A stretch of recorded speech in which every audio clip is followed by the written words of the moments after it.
Ayan, update sa aming munting kubo na pindaw mga master. So dito mga master, may balkon na po yan. At kulang pa yan ng kawayan na lalagay natin dyan sa balkon na yan mga master. At mayroon na rin hagdan mga master. Siyempre may dingding na rin yung kabila mga master. Yan po yung balkon dito sa may likod. So marami pa tayong plano dyan mga master, kasi mayroon pa yan extension mga master. Ayan, dito sa kabila. So ito naman yung kanyang harap mga master. Ayan, marami pang kulang mga master, kasi nga hindi natin matapos-tapos kasi minsan busy din tayo. Ayan, yung kanyang harap.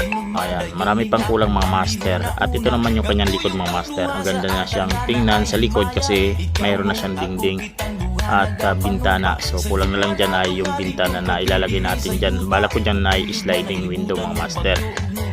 Ayan yung kanyang paligid. At siyempre yung kanyang harap dito ay dito sa may gilid mga master. Ayan, kabila. Ayan, kitang kita yung dagat doon. Sa mga susunod na upload mga master, abangan nyo. Marami pa tayong plano dyan, hindi lang yan mga master. At balak natin i-hollow blocks yung ilalim yan.